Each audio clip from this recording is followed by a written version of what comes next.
SR education channel 6ನೇ ತರಗತಿಯ ಅಧ್ಯಾಯ 22 Europe ಖಂಡವನ್ನ ನೋಡ್ತಾ ಹೋಗೋಣ. ಇಂಪಾರ್ಟೆಂಟ್ ಆಗತ್ತೆ. ಎಸ್ರಿ ಒಂದು 20-25 ಕ್ವಶನ್ಸ್ ಗಳು ಆಗ್ತವೆ ಈ ಒಂದು ಖಂಡಕ್ಕೆ ರಿಲೇಟೆಡ್ ಆಗಿ. ಸೊ ಪ್ರಶ್ನೆ ನೋಡಿ, ವಿಸ್ತೀರ್ಣದಲ್ಲಿ ಯುರೋಪ್ ಭೂಖಂಡ ಯಾವ ಸ್ಥಾನದಲ್ಲಿ ಕಂಡು ಬರ್ತದ್ರಿ? ವಿಸ್ತೀರ್ಣದಲ್ಲಿ ಯುರೋಪ್ ಭೂಖಂಡ ಯಾವ ಸ್ಥಾನದಲ್ಲಿ ಕಂಡು ಬರ್ತದ್ರಿ? 5ನೇ ಸ್ಥಾನದಲ್ಲಿ, 6ನೇ ಸ್ಥಾನದಲ್ಲಿ, 7ನೇ ಸ್ಥಾನದಲ್ಲಿ, 4ನೇ ಸ್ಥಾನದಲ್ಲಿ. ಓಕೆ, ಪ್ರಪಂಚದಲ್ಲಿ ವಿಸ್ತೀರ್ಣದಲ್ಲಿ ನೋಡೋದಾದ್ರೆ ಯುರೋಪ್ ಖಂಡ ಯಾವ ಸ್ಥಾನದಲ್ಲಿ ಕಂಡು ಬರ್ತದ್ರಿ ನಮ್ಗೆ? ನಮಸ್ತೆ. ಸೊ ರೈಟ್ ಆನ್ಸರ್ ರೀ 6ನೇ ಸ್ಥಾನದಲ್ಲಿ. ಎರಡನೇ ಒಂದು ಚಿಕ್ಕ ಭೂಖಂಡ ಅಂತ ಕರಿತೀವಿ ಯುರೋಪ್ ಖಂಡವನ್ನ. ಎರಡನೇ ಒಂದು ಚಿಕ್ಕ ಭೂಖಂಡ ಅಂತ ಕರಿತೀವಿ. 7 ಅಲ್ಲ, 7 ತಪ್ಪು. ಓಕೆ ನೋಡ್ರಿ, ರಾಂಗ್ ಆನ್ಸರ್ ಹಾಕಿದ್ರಿ. ಸೊ ಎಸ್ರಿ ಇವೆಲ್ಲ ಚಿಕ್ಕ ಚಿಕ್ಕ ಅಪ್ಡೇಟ್ಸ್ ಗಳು ಗೊತ್ತಿರ್ಬೇಕು ನಿಮ್ಗೆ. ಯುರೋಪ್ ಭೂಖಂಡ ಸಮೃದ್ಧ ಕೈಗಾರಿಕಾಕರಣ ರೀ. ಯಾಕಂದ್ರೆ ನಿಮಗೆ ಗೊತ್ತಿರೋ ಹಾಗೆ ಕೈಗಾರಿಕಾಕರಣ ಸ್ಟಾರ್ಟ್ ಆಗಿದ್ದು ಯುರೋಪ್ ಅಲ್ಲಿ ಅಂತ ಹೇಳ್ತೀವಿ ನಾವು. ಓಕೆ, ಸೊ ಕೈಗಾರಿಕಾಕರಣಗೊಂಡ ಭೂಖಂಡವಾಗಿದೆ ಅಂಡ್ ವಿಸ್ತೀರ್ಣದಲ್ಲಿ ಪ್ರಪಂಚದ 6ನೇ ಸ್ಥಾನದಲ್ಲಿರುವಂತದ್ದು. ಇದು ಸಂಕೀರ್ಣ ಮತ್ತು ವೈವಿಧ್ಯ ಭೌಗೋಳಿಕ ಸನ್ನಿವೇಶ, ಸಾಮಾಜಿಕ, ಸಾಂಸ್ಕೃತಿಕ ಮತ್ತು ರಾಜಕೀಯ ವ್ಯವಸ್ಥೆಯನ್ನು ಹೊಂದಿರುವಂತಹ ಸಮೃದ್ಧ ಭೂಖಂಡವಾಗಿದೆ ಯುರೋಪ್ ಭೂಖಂಡ. ರೈಟ್. ಎಸ್, ನೆಕ್ಸ್ಟ್ ನೋಡೋಣ್ರಿ ಪ್ರಶ್ನೆ. ಈ ಕೆಳಗಿನವುಗಳಲ್ಲಿ ಯಾವುದು ಏಷ್ಯಾ ಖಂಡದ ಪರ್ಯಾಯ ದ್ವೀಪವಾಗಿದೆ? ಯುರೋಪ್ ಖಂಡ, ಆಸ್ಟ್ರೇಲಿಯಾ ಖಂಡ, ಆಫ್ರಿಕಾ ಖಂಡ, ಉತ್ತರ ಅಮೆರಿಕಾ ಖಂಡ. ಸೊ ಯಾವ್ದಾಗತ್ರಿ? ಈ ಕೆಳಗಿನವುಗಳಲ್ಲಿ ಯಾವುದು ಏಷ್ಯಾ ಖಂಡದ ಪರ್ಯಾಯ ದ್ವೀಪವಾಗಿದೆ? ರೈಟ್. ಹೆಸರಿ ಯುರೋಪ್ ಖಂಡ ಏಷ್ಯಾ ಖಂಡದ ಪರ್ಯಾಯ ದ್ವೀಪ ಖಂಡವಾಗಿರುವಂತದ್ದು. ಯುರೋಪ್ ಏಷ್ಯಾ ಖಂಡದ ಪರ್ಯಾಯ ದ್ವೀಪ. ಈ ಖಂಡವು 3 ಕಡೆ ನೀರಿನಿಂದ ಆವರಿಸಿರುವಂತದ್ದು. ಯಾವುದ್ರಿ? ಯುರೋಪ್ ಖಂಡ 3 ಕಡೆ ನೀರಿನಿಂದ ಆವರಿಸಿದೆ. ಉತ್ತರದಲ್ಲಿ ಬೆರೆಂಟ್ ಸಮುದ್ರ ಕಂಡು ಬರ್ತದ್ರಿ. ಪಶ್ಚಿಮದಲ್ಲಿ ಅಟ್ಲಾಂಟಿಕ್ ಸಾಗರ ಮತ್ತು ದಕ್ಷಿಣದಲ್ಲಿ ಮೆಡಿಟರೇನಿಯನ್ ಸಮುದ್ರಗಳು ಆವರಿಸಿವೆ. ಕೇಳಬಹುದು, ಯುರೋಪ್ ಖಂಡ ಪೆಸಿಫಿಕ್ ಸಾಗರದಿಂದ ಸುತ್ತುವರೆದಿದೆ ಅಂತಂದ್ರೆ ತಪ್ಪಾಗತ್ತೆ. ಯುರೋಪ್ ಖಂಡ ಮತ್ತು ಪೆಸಿಫಿಕ್ ಸಾಗರದ ಸಂಪರ್ಕನೇ ಇಲ್ಲ. ಓಕೆ, ಎಸ್, ಹಾಗಾಗಿ ನೀವು ಇದನ್ನ ಕ್ಲಿಯರ್ ಆಗಿ ನಿಮ್ಗೆ ಗೊತ್ತಿರಬೇಕು. ಸೊ ಇಲ್ಲಿ ಸ್ವಲ್ಪ ಮ್ಯಾಪ್ ಇದೆ, ಇಲ್ಲಿ ನೀವು ನೋಡ್ಕೋಬಹುದು ಮ್ಯಾಪ್ ಮೂಲಕ. ರೈಟ್, ಈ ಕಡೆ ಪೆಸಿಫಿಕ್ ಸಾಗರವಿದೆ. ಓಕೆ, ಭೂಗೋಳದಲ್ಲಿ ನೋಡೋದಾದ್ರೆ. ರೈಟ್, ಆದ್ರೆ ಯುರೋಪ್ ಖಂಡ ನಮ್ಗೆ ಇಲ್ಲಿ ಕಂಡು ಬರ್ತದ್ರಿ. ಬ್ಲೂ ಅಲ್ಲಿ ಇದೆ ಅಲ್ವಾ? ಸೊ ಇದು ಯುರೋಪ್ ಖಂಡ. ಇಲ್ಲಿ ನಮಗೆ ಯಾವುದೇ ರೀತಿಯಾಗಿ ಪೆಸಿಫಿಕ್ ಸಾಗರ ಕಂಡು ಬರಂಗಿಲ್ಲ. ಬಟ್ ಅಟ್ಲಾಂಟಿಕ್ ಸಾಗರ ಜೊತೆಗೆ ಗಡಿಯನ್ನ ಹಂಚಿಕೊಂಡೈತಿ. ರೈಟ್, ಅಟ್ಲಾಂಟಿಕ್ ಸಾಗರ ಪಶ್ಚಿಮಕ್ಕೆ ಕಂಡು ಬರ್ತದೆ. ಅಂಡ್ ಇದು ಏನಿದೆ ಕಂಪ್ಲೀಟ್ಲಿ ಇದು ರೀ ಭೂಮಧ್ಯ ಸಾಗರ ಅಥವಾ ಮೆಡಿಟರೇನಿಯನ್ ಸಮುದ್ರ ಅಂತ ಕರಿತೀವ್ರಿ. ಮಧ್ಯದಲ್ಲಿ ಇದೆ ಅಲ್ವಾ? ಸೊ ಇದು ಮೆಡಿಟರೇನಿಯನ್ ಸಮುದ್ರ. ಕೇಳಬಹುದು, ಯುರೋಪ್ ಖಂಡದ ನೀವು ಈ ಮ್ಯಾಪ್ ನೋಡಿದ್ರೆ ಗೊತ್ತಾಗ್ಬಿಡ್ತದ್ರಿ. ಮೇಲ್ಗಡೆ ಇಲ್ಲಿ ಬೆರೆಂಟ್ ಸಮುದ್ರ ಕಂಡು ಬರ್ತದೆ, ಇದೆ ಬರ್ದಿಲ್ಲ ಆದ್ರೆ ಗೊತ್ತಿರ್ಲಿ ನಿಮ್ಗೆ. ಉತ್ತರಕ್ಕೆ ಯುರೋಪ್ ಖಂಡದ ಉತ್ತರಕ್ಕೆ ಬೆರೆಂಟ್ ಸಮುದ್ರ, ಪಶ್ಚಿಮಕ್ಕೆ ಅಟ್ಲಾಂಟಿಕ್ ಸಾಗರ, ದಕ್ಷಿಣಕ್ಕೆ ಮೆಡಿಟರೇನಿಯನ್ ಸಮುದ್ರ. ಓಕೆ, ಇದು ಇದರಿಂದ ನಾವು ಯುರೋಪ್ ಅನ್ನ ಸುತ್ತುವರೆದಿದೆ ಅಂತ ತಿಳ್ಕೊಬಹುದ್ರಿ ಸರಳವಾಗಿ. ಡನ್. ಇದರಲ್ಲಿ ನೋ ಡೌಟ್. ಎಸ್, ಯಾವ್ಯಾವ ಖಂಡಗಳು ಅಂತಂದ್ರೂ ಗೊತ್ತಾಗಿದೆ ನಿಮ್ಗೆ. ಏಷ್ಯಾ ಖಂಡದ ಜೊತೆಗೆ ಗಡಿಯನ್ನ ಹಂಚ್ಕೋತಾ ಇದೆ ಇಲ್ಲಿ. ರೈಟ್, ಆಫ್ರಿಕಾ ಖಂಡದ ಜೊತೆ ಯಾವ ಒಂದು ಸಾಗರದ ಮಧ್ಯದಲ್ಲಿ ಆಫ್ರಿಕಾ ಮತ್ತು ಯುರೋಪ್ ಖಂಡದ ನಡುವೆ ಯಾವ ಸಮುದ್ರ ಇದೆ ಅಂತ ಕೇಳಿದ್ರೆ ಮೆಡಿಟರೇನಿಯನ್ ಸಮುದ್ರ ಅಂತ ಹೇಳ್ಬಹುದು ನೀವು. ಓಕೆ, ಯಾವ ಸಮುದ್ರ ಇದೆ ಅಂದ್ರೆ ಮೆಡಿಟರೇನಿಯನ್ ಸಮುದ್ರ. ಓಕೆ, ಸೊ ಮ್ಯಾಪ್ ಅನ್ನ ಸ್ವಲ್ಪ ಥರೋಲಿ ನೋಡ್ಕೊಳ್ಳಿ. ರೈಟ್, ಅಂಡ್ ಕೇಳಬಹುದು, ಕರ್ಕಾಟಕ ಸಂಕ್ರಾಂತಿ ವೃತ್ತ ಅಥವಾ ಮಕರ ಸಂಕ್ರಾಂತಿ ವೃತ್ತ ಯಾವ್ದಾದ್ರು ಒಂದು ವೃತ್ತವನ್ನ ಕೇಳಿ ಇವುಗಳಲ್ಲಿ ಯಾವುದು ಒಂದು ಯುರೋಪ್ ಖಂಡದ ಒಳಗೆ ಅಥವಾ ಈ ಕೆಳಗಿನ ಯಾವ ಒಂದು ಖಂಡದಲ್ಲಿ ಈ ರೇಖೆಗಳು ಹಾಯ್ದು ಹೋಗಿಲ್ಲ ಅಂತ ಕೇಳಿದ್ರೆ ಅದು ಯುರೋಪ್ ಖಂಡ ಆಗಿರ್ತದ್ರಿ. ಓಕೆ, ಕೇಳಬಹುದಲ್ವಾ? ಕರ್ಕಾಟಕ ಸಂಕ್ರಾಂತಿ ವೃತ್ತ ಈ ಕೆಳಗಿನ ಯಾವ ಖಂಡದಲ್ಲಿ ಹಾಯ್ದು ಹೋಗಿಲ್ಲ ಅಂತ ಕೇಳಿದ್ರೆ ಯಾವ ಖಂಡ ಅಂತ ಹಾಕ್ತೀರಾ? ಅದ್ರಲ್ಲಿ ಯುರೋಪ್ ಅಂತ ಇತ್ತಂದ್ರೆ ಎಸ್, ನೀವು ಯುರೋಪ್ ಖಂಡ ಹಾಕ್ಬೇಕಾಗತ್ತೆ. ರೈಟ್ ರೀ. ದಕ್ಷಿಣ ಅಮೆರಿಕಾ ಅಂಡ್ ಆಸ್ಟ್ರೇಲಿಯಾ ಕೂಡ ಇರುತ್ತೆ, but Europe also. Okay, so ಈ ರೀತಿಯಾಗಿ ಸ್ವಲ್ಪ ನೀವು ಇವುಗಳನ್ನ ನೋಡ್ಕೋಬೇಕಾಗತ್ರಿ. ಇವು ಚಿಕ್ಕ ಚಿಕ್ಕ ಡೀಟೇಲ್ಸ್ ಗಳು ಗಮನಿಸಬೇಕಾಗತ್ತೆ. ಓಕೆ, ಬಹಳ ದೊಡ್ಡವು ಅಲ್ಲ, ಚಿಕ್ಕವು ಇದಾವ್ರೆ, ಬಟ್ ಆದ್ರೆ ಎಕ್ಸಾಮ್ ಅಲ್ಲಿ ಕೇಳಿದ್ರೆ ಗೊಂದಲ ಆಗ್ಬಾರ್ದು ಅಂತ. ನೆಕ್ಸ್ಟ್ ನೋಡೋಣ್ರಿ. ಯುರೋಪ್ ಖಂಡವನ್ನ ಯುರಲ್ಸ್ ಪರ್ವತ, ಕಕಾಸಸ್ ಪರ್ವತ ಮತ್ತು ಕ್ಯಾಸ್ಪಿಯನ್ ಸಮುದ್ರಗಳು ಈ ಕೆಳಗಿನ ಯಾವ ಖಂಡದಿಂದ ಬೇರ್ಪಡಿಸುತ್ತವೆ? ಆಫ್ರಿಕಾ ಖಂಡದಿಂದ, ಏಷ್ಯಾ ಖಂಡದಿಂದ, ಉತ್ತರ ಅಮೆರಿಕಾ ಖಂಡ ಮತ್ತು ಆಸ್ಟ್ರೇಲಿಯಾ ಖಂಡದಿಂದ. ಎಸ್, ಎಲ್ರಿಗೂ ಕೂಡ ನಮಸ್ಕಾರ. ನೋಡ್ಕೋರಿ, ಯುರೋಪ್ ಖಂಡವನ್ನ ಯುರಲ್ಸ್ ಪರ್ವತ, ಕಕಾಸಸ್ ಪರ್ವತ ಮತ್ತು ಕ್ಯಾಸ್ಪಿಯನ್ ಸಮುದ್ರಗಳು ಈ ಕೆಳಗಿನ ಯಾವ ಖಂಡದಿಂದ? Very good. ಈ ಪ್ರಶ್ನೆಗೆ ರೈಟ್ ಆನ್ಸರ್ ಏಷ್ಯಾ ಖಂಡದಿಂದ ಬೇರ್ಪಡಿಸುತ್ತವೆ. ಯುರೋಪ್ ಖಂಡವನ್ನ ಯುರಲ್ಸ್ ಪರ್ವತ, ಕಕಾಸಸ್ ಪರ್ವತ ಮತ್ತು ಕ್ಯಾಸ್ಪಿಯನ್ ಸಮುದ್ರಗಳು ಯಾವ ಖಂಡದಿಂದ ಬೇರ್ಪಡಿಸುತ್ತವೆ? ಏಷ್ಯಾ ಖಂಡದಿಂದ. ಹಾಗಿದ್ರೆ ಮೆಡಿಟರೇನಿಯನ್ ಸಮುದ್ರವು ಯಾವ ಖಂಡದಿಂದ ಬೇರ್ಪಡಿಸ್ತದ್ರಿ?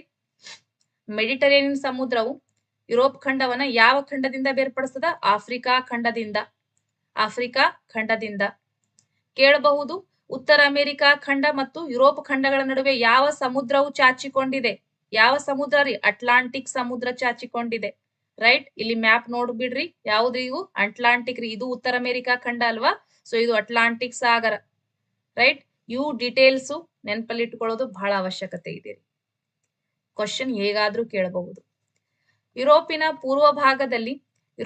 ಪೂರ್ವ ಭಾಗದಲ್ಲಿ ಏಷ್ಯಾ ಖಂಡವಿದ್ದು ಅದನ್ನ ಯುರಲ್ಸ್ ಪರ್ವತ, ಕಕಾಸಸ್ ಪರ್ವತ ಮತ್ತು ಕ್ಯಾಸ್ಪಿಯನ್ ಸಮುದ್ರಗಳು ಯುರೋಪಿನಿಂದ ಬೇರ್ಪಡಿಸ್ತಾವ್ರಿ.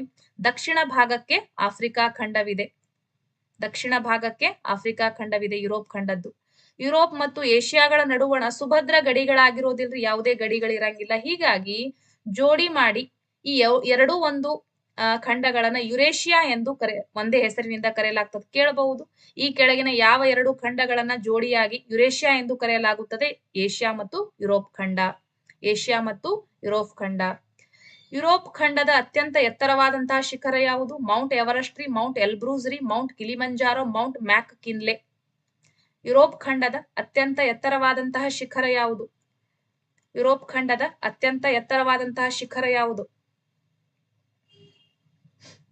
Mount Everest, Mount Elbrus, Mount Kilimanjaro and Mount McKinley. Very nice. ಈ ಪ್ರಶ್ನೆಗೆ ರೈಟ್ ಆನ್ಸರ್ ರೀ ಎಲ್ಬ್ರೂಸ್ ರೀ. ಮೌಂಟ್ ಎಲ್ಬ್ರೂಸ್ ಇದು ಇಲ್ಲಿ ರೈಟ್ ಆನ್ಸರ್ ಆಗತ್ತೆ. ಎಸ್, ಬೇಸಿಕ್ ಆಗಿ ನೀವು ಆರಾಮಾಗಿ ಈ ಖಂಡಗಳ ಬಗ್ಗೆ ತಿಳ್ಕೊತೀರಾ. ಒಂದ್ಸತಿ 2 ಸತಿ ಕ್ಲಾಸ್ ಅನ್ನ ನೋಡ್ಕೊಳ್ಳಿ, ಡೆಫಿನೆಟ್ಲಿ ಎಲ್ಲಾನು ಕೂಡ ಗೊತ್ತಾಗತ್ತೆ. ಯುರೋಪ್ ಖಂಡದ ಅತಿ ಎತ್ತರವಾದಂತಹ ಬಿಂದು ಯಾವುದು ಅಂದ್ರೆ ಕಕಾಸಸ್ ಪರ್ವತ ಸರಣಿಯ ಮೌಂಟ್ ಎಲ್ಬ್ರೂಸ್ ರೀ. ಮೌಂಟ್ ಎಲ್ಬ್ರೂಸ್ ಶಿಖರ 5633 ಮೀಟರ್ ಅತ್ಯಂತ ಎತ್ತರವಾದಂತಹ ಶಿಖರ ಇದು ಯುರೋಪ್ ಖಂಡದ್ದು. ರೈಟ್, ಏಷ್ಯಾ ಖಂಡದ ಮೌಂಟ್ ಎವರೆಸ್ಟ್ ಇದ್ದಂಗ್ರಿ ಇದು, ನೆನ್ಪಿಟ್ಕೋರಿ. Mount Elbrus. ಅತ್ಯಂತ ತಗ್ಗಾದ ಸ್ಥಳ ಯಾವುದು ಅಂದ್ರೆ ಕ್ಯಾಸ್ಪಿಯನ್ ಸಮುದ್ರ ರೀ. ಇದು ಸಮುದ್ರ ಮಟ್ಟಕ್ಕಿಂತ 28 ಮೀಟರ್ ತಗ್ಗಿನಲ್ಲಿದೆ. ಯಾವ್ದ್ರಿ? ಕ್ಯಾಸ್ಪಿಯನ್ ಸಮುದ್ರ. ಓಕೆ. ಈ ಕೆಳಗಿನ ಯಾವುದನ್ನ ಪರ್ಯಾಯ ದ್ವೀಪ ಎಂದು ಕರೆಯಲಾಗಿದೆ? ಆಸ್ಟ್ರೇಲಿಯಾ ಖಂಡ, ಭಾರತ, ಯುರೋಪ್ ಮತ್ತು ಏಷ್ಯಾ. ಯಾವುದನ್ನ ಪರ್ಯಾಯ ದ್ವೀಪ ಎಂದು ಕರೆಯಲಾಗಿದೆ? ಎಸ್, 11 ಪ್ರಶ್ನೆಗಳಿದಾವೆ. ಇನ್ನೂ ಇದಾವ್ರಿ ಕ್ವಶನ್ಸ್. ನಾನು ಆಮೇಲೆ ಸಾಯಂಕಾಲ 9 ಗಂಟೆ ಕ್ಲಾಸಿಗೆ ಸಾಲ್ವ್ ಮಾಡ್ತೀನಿ. ಆಕ್ಚುಲಿ ಇದು ಇವಾಗ ಕ್ಲಾಸ್ ತಗೊಳ್ಳೋ ಉದ್ದೇಶ ಇರ್ಲಿಲ್ಲ, ಬಟ್ ನೀವು ಕಾಯ್ತಾ ಇರ್ತೀರಾ ವಿದ್ಯಾರ್ಥಿಗಳು ಅಂತ ಅದೇ ಒಂದು ಉದ್ದೇಶದಿಂದ ಕ್ಲಾಸ್ ತಗೊಂಡಿದ್ದೆ. ಅಟ್ ಲೀಸ್ಟ್ ಕೆಲವು ಕ್ವಶನ್ಸ್ ಗಳನ್ನಾದ್ರೂ ಒಂದು ಕೊಟ್ಟು, ಯಾಕಂದ್ರೆ ಮತ್ತೆ 9 ಗಂಟೆ ಅಂದ್ರೆ ಬಹಳ ಲಾಂಗ್ ಟೈಮ್ ಆಗತ್ತೆ. ಹಾಗಾಗಿ ವೆರಿ ನೈಸ್. ಯುರೋಪ್ ಖಂಡ ರೀ, ವೆರಿ ಗುಡ್. ವಾಸ್ತವವಾಗಿ ಏಷಿಯನ್ ಭೂರಾಶಿಯಲ್ಲಿ ಯುರೋಪ್ ಒಂದು ದೊಡ್ಡ ಪರ್ಯಾಯ ದ್ವೀಪ ಅಂತ ಯಾಕೆ ಕರ್ತೀವ್ರಿ ನಾವು ಯುರೋಪ್ ಅನ್ನ? ಎಸ್, ಬಿಕಾಸ್ 3 ಕಡೆ ಸಮುದ್ರಗಳಿಂದ, ಸಾಗರಗಳಿಂದ ಆವರಿಸಿದೆ ಏಷ್ಯಾ.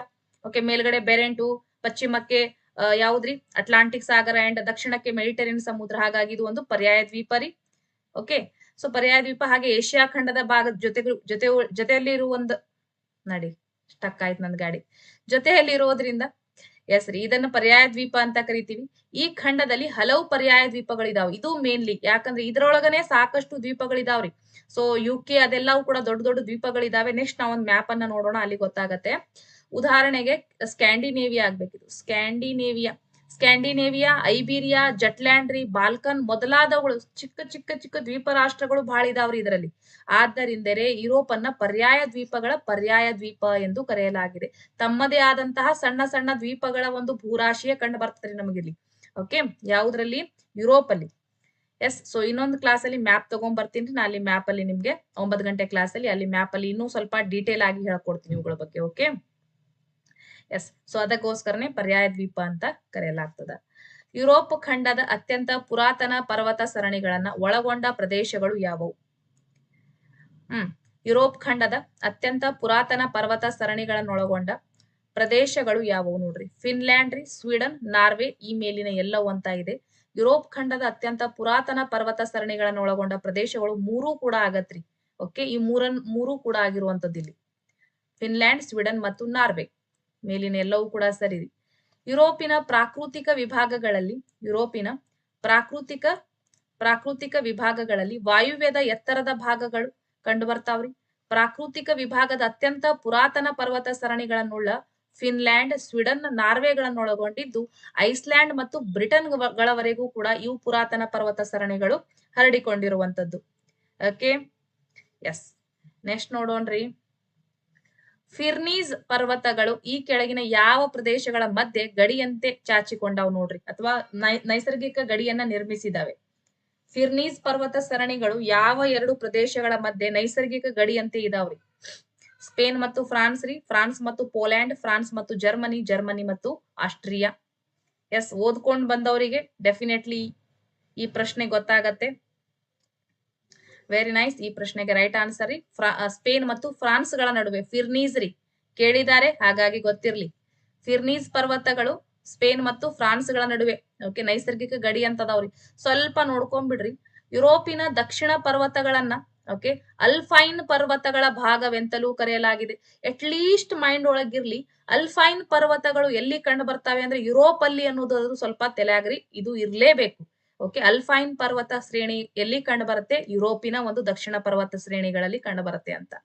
ಇದರಲ್ಲಿ ಅನೇಕ ಪರ್ವತ ಸರಣಿಗಳು ಇದಾವ್ರಿ. ಅದ್ರ ಫಾರ್ ಎಕ್ಸಾಂಪಲ್ ಸಿಯೆರಾ ಮೊರೇನ್ ಅಂತ ಸ್ಪೇನ್ ಅಲ್ಲಿ ಕಂಡು ಬರುವಂತಹ ಒಂದು ಪರ್ವತ ಸರಣಿ ರೀ. ಸಿಯೆರಾ ಮೊರೇನ್ ಎಲ್ಲಿ ಕಂಡು ಬರತ್ರಿ? ಸ್ಪೇನ್ ಒಳಗ್ರಿ. ಅಂಡ್ ಫ್ರಾನ್ಸ್ ಮತ್ತು ಸ್ಪೇನ್ ಗಳ ಮಧ್ಯದಲ್ಲಿ ಗಡಿ ಅಂತಿರುವುದು ಯಾವ್ದ್ರಿ? ಫಿರ್ನೀಸ್ ಪರ್ವತ ಸರಣಿಗಳು. ಓಕೆ, ಫ್ರಾನ್ಸ್ ಮತ್ತು ಸ್ಪೇನ್ ಮಧ್ಯದಲ್ಲಿ ಯಾವ್ದಾದವ್ರಿ? ಫಿರ್ನೀಸ್ ಪರ್ವತ ಶ್ರೇಣಿಗಳಿದಾವ್ರಿ. ಹಾಗೆ ಪಶ್ಚಿಮದಲ್ಲಿ ಅಟ್ಲಾಂಟಿಕ್ ತೀರದಿಂದ ಪೂರ್ವದಲ್ಲಿ ಕ್ಯಾಸ್ಪಿಯನ್ ಸಮುದ್ರದವರೆಗೂ ಒಂದಕ್ಕೊಂದು ಇವು ಸಮಾನಾಂತರ ಸರಣಿಗಳಾಗಿ ಹಬ್ಬಿವೆ. ಯಾವ್ದ್ರಿ? ಇವುಗಳು ಓಕೆ ಪರ್ವತ ಸರಣಿಗಳು, ಅಲ್ಫೈನ್ ಪರ್ವತ ಸರಣಿಗಳು ಗೊತ್ತಿರ್ಲಿ. ನೆಕ್ಸ್ಟ್ ನೋಡೋಣ್ರಿ ಪ್ರಶ್ನೆ. ಇಟಲಿಯ ಹೆಚ್ಚಿನ ಭಾಗದಲ್ಲಿ ಈ ಕೆಳಗಿನ ಯಾವ ಪರ್ವತ ಸಾಲುಗಳು ಹಂಚಿಕೆಯಾಗಿವೆ? ಇಟಲಿಯ ಹೆಚ್ಚಿನ ಭಾಗದಲ್ಲಿ ಈ ಕೆಳಗಿನ ಯಾವ ಪರ್ವತ ಸಾಲುಗಳು ಹಂಚಿಕೆಯಾಗಿವೆ? ಡಿನಾರಿಕ್ ರೀ, ಅಫ್ನೈನ್ ರೀ, ಬಾಲ್ಕನ್, ಕಾರ್ಪೇಥಿಯನ್. ಇಟಲಿಯ ಹೆಚ್ಚಿನ ಭಾಗದಲ್ಲಿ ಈ ಕೆಳಗಿನ ಯಾವ ಪರ್ವತ ಸಾಲುಗಳು? ಇವು ಬಹಳ ಫೇಮಸ್ ಪ್ರಶ್ನೆಗಳು ಆಗಿದಾವೆ, ಇವುಗಳನ್ನೇ ಕೇಳ್ತಾ ಇದೀನ್ರಿ. ಓಕೆ, ನಾರ್ಮಲಿ ಏನು ಬುಕ್ನಾಗಿ ಇದ್ದುದು ಎಲ್ಲ ಕೇಳಾಕತ್ತಾರ ನೋ, ಇವು ಆಲ್ಮೋಸ್ಟ್ ಕ್ವಶನ್ಸ್ ಗಳು ಬೇರೆ ಬೇರೆ ಪರೀಕ್ಷೆಗಳಲ್ಲಿ ಕೇಳಾಗತ್ತೆ. ಸೊ ಇವುಗಳ ಮೂಲಕ ತಾವು ಎಸ್ ರೀ PS KS ಗೂ ಕೂಡ ಕಾಂಪೀಟ್ ಮಾಡಬಹುದು. ಖಂಡಗಳ ಮೇಲೆ ಇಂಥವುಗಳನ್ನ ಕೇಳಲಾಗತ್ತೆ. ಬೇಕು ಅಂದ್ರೆ ನೀವು ಹಳೆ ಕ್ವಶನ್ ಪೇಪರ್ ಗಳನ್ನ ಅನಾಲಿಸಿಸ್ ಮಾಡಿ ಜೋಗ್ರಫಿ ಅಂಡರ್ಸ್ಟ್ಯಾಂಡ್ ಆಗತ್ತೆ. Very good. ಎಸ್ ರೀ, ಯಾವತ್ತು ಒಂದ್ ಸ್ಟೆಪ್ ನಾವು ಮುಂದಕ್ಕಿರೋದನ್ನ ಯೋಚನೆ ಮಾಡಿ. Apennine, very good Shiva. Suma ಹಾಕಿದ್ಲು, ಸುಮಾ ಮನ್ನಿಕೇರಿ, ಎಕ್ಸಲೆಂಟ್. ಅಫ್ನೈನ್ ಪರ್ವತಗಳು. ಓಕೆ, ಅಫ್ನೈನ್ ಪರ್ವತಗಳು ರೈಟ್. ದಕ್ಷಿಣದ ಪರ್ವತ ಭಾಗಗಳಲ್ಲಿ ಆಲ್ಪ್ಸ್ ಪರ್ವತಗಳು ಮುಖ್ಯವಾದವುಗಳು. ಇಲ್ಲಿನ ಅತ್ಯಂತ ಎತ್ತರವಾದಂತಹ ಶಿಖರ ಮೌಂಟ್ ಮ್ಯಾಕ್ರಿ. ಇದು ಯುರೋಪಿನ ಅತ್ಯಂತ ಎತ್ತರವಾದಂತಹ ಶಿಖರ ಅಂದ್ರ ಎಲ್ಬ್ರೂಸ್, ಅದು ಬೇರೆ. ಇದು ಮೌಂಟ್ ಮ್ಯಾಕ್ ಇನ್ನೊಂದ್ರಿ. ಇದು ಯಾವುದರಲ್ಲಿ ಅಂತಂದ್ರೆ ಅಲ್ಪೈನ್ಸ್ ಪರ್ವತಗಳಲ್ಲಿ ಅತ್ಯಂತ ಎತ್ತರವಾದಂತಹ ಶಿಖರ ಮೌಂಟ್ ಬ್ಲಾಂಕ್ ರೀ. ಅದು ಕಕಾಸಸ್ ಪರ್ವತಗಳ ಶಿಖರ ಆಗಿತ್ರಿ ಎಲ್ಬ್ರೂಸ್. ಇದು ಅಲ್ಫ್ ಪರ್ವತಗಳ ಅತ್ಯಂತ ಎತ್ತರವಾದಂತಹ ಶಿಖರ ಮೌಂಟ್ ಬ್ಲಾಂಕ್ ನೋಡ್ರಿ, Mont Blanc. Okay, Elbrus, Mont Blanc ಇವೆಲ್ಲ ಯುರೋಪ್ ಖಂಡದ ಪರ್ವತ ಶಿಖರಗಳು, ನೆನ್ಪಿಟ್ಕೋರಿ. ಆಲ್ಪ್ಸ್ ಪರ್ವತಗಳು ಫ್ರಾನ್ಸಿನ ಆಗ್ನೇಯ ಭಾಗ ಮತ್ತು ಇಟಲಿಯ ಉತ್ತರದ ಸ್ವಿಟ್ಜರ್ಲ್ಯಾಂಡಿನ ಬಹಳಷ್ಟು ಭಾಗ ಹಾಗೂ ಜರ್ಮನಿ, ಆಸ್ಟ್ರೇಲಿಯಾ ಮತ್ತು ಸ್ಲೋವೇನಿಯಾ ಭಾಗಗಳಲ್ಲಿಯೂ ಕೂಡ ಹಂಚಿಕೆಯಾಗಿರುವಂತದ್ದು. ಇವುಗಳು ಪ್ರಮುಖ ಯುರೋಪಿಯನ್ ಕಂಟ್ರೀಸ್ಗಳು ರೀ.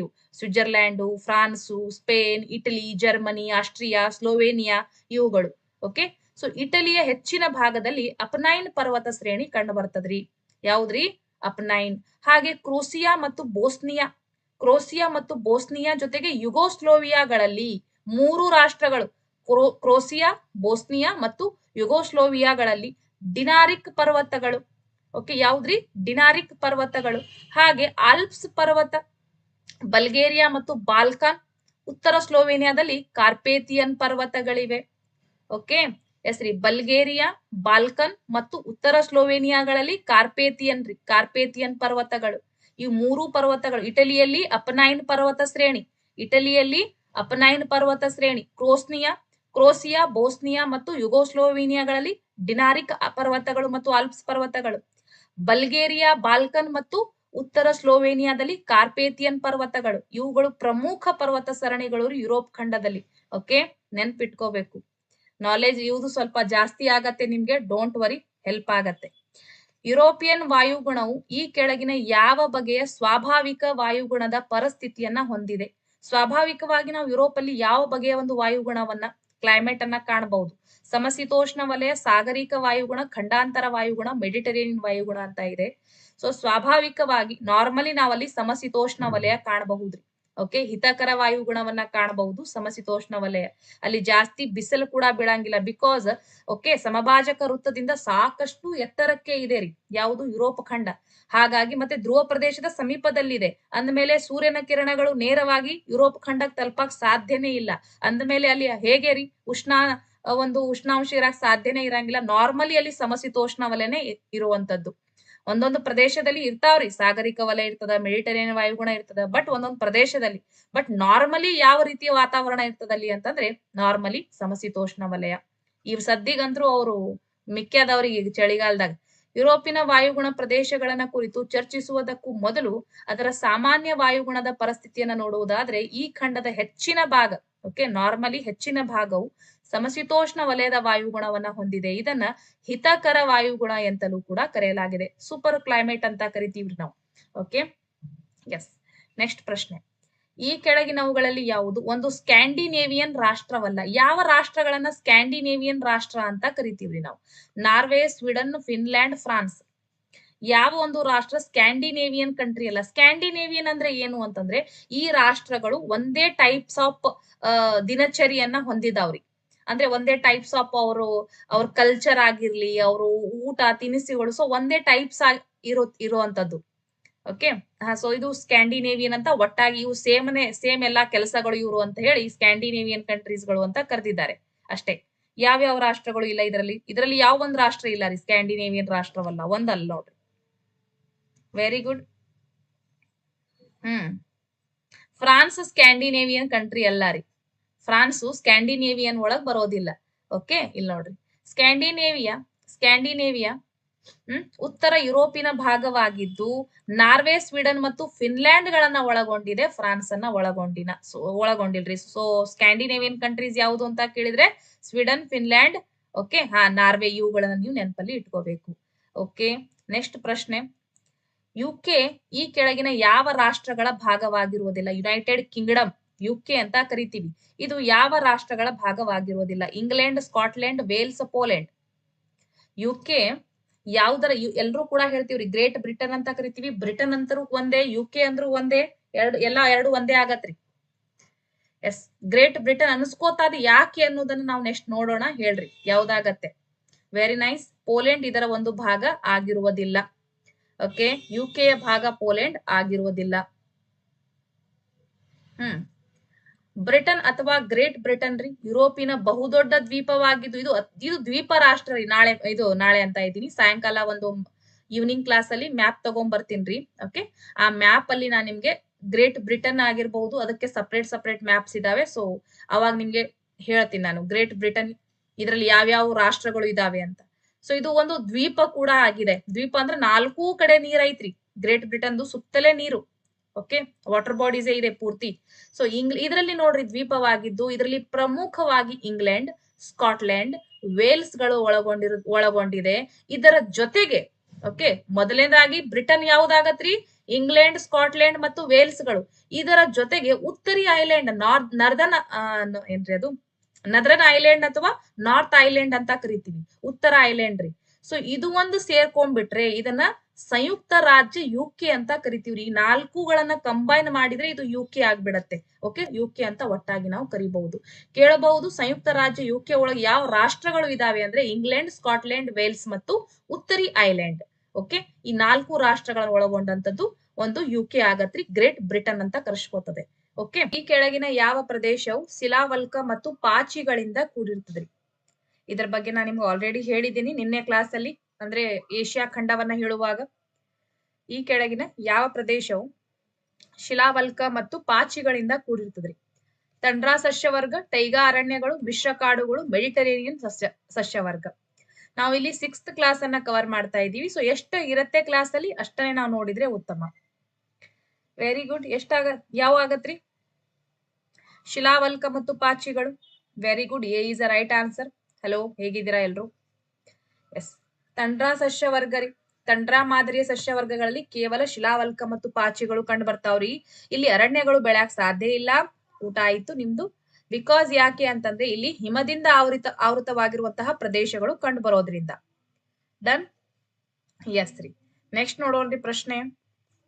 ಪ್ರಶ್ನೆ ನೋಡೋಕ್ಕಿಂತ ಮುಂಚೆ ಸ್ವಲ್ಪ ಮಾಹಿತಿ. ತಂಡ್ರಾ ಸಸ್ಯವರ್ಗವು ಶಿಲಾವಲ್ಕ ಮತ್ತು ಪಾಚಿಗಳಿಂದ ಕೂಡಿದೆ. ಇದು ಐರ್ಲೆಂಡ್, ಉತ್ತರ ನಾರ್ವೇರಿ, ಸ್ವೀಡನ್ ಮತ್ತು ಫಿನ್ಲ್ಯಾಂಡ್ ಒಳಗೊಂಡ ಕಿರಿದಾದ ಪ್ರದೇಶದಲ್ಲಿ ಕಂಡು ಬರುವಂತದ್ದು. ಸೊ ಈ ಪ್ರದೇಶ ಆಲ್ರೆಡಿ ಯುರೋಪ್ ಪ್ರದೇಶ ರೀ, ಎತ್ತರವಾದಂತಹ ಪ್ರದೇಶ. ಸ್ವಲ್ಪ ಮ್ಯಾಪ್ ಅನ್ನು ನೋಡ್ಕೊಂಡ್ರೆ ತಮಗೆ ಮನದಟ್ಟ ಆಗತ್ತೆ. ಓಕೆ, ಇಲ್ಲಿ ಒಂದು ಮ್ಯಾಪ್ ಇದೆ. ಮ್ಯಾಪ್ ಅನ್ನ ಸರಿಯಾಗಿ ನೋಡ್ಬಹುದು ತಾವು.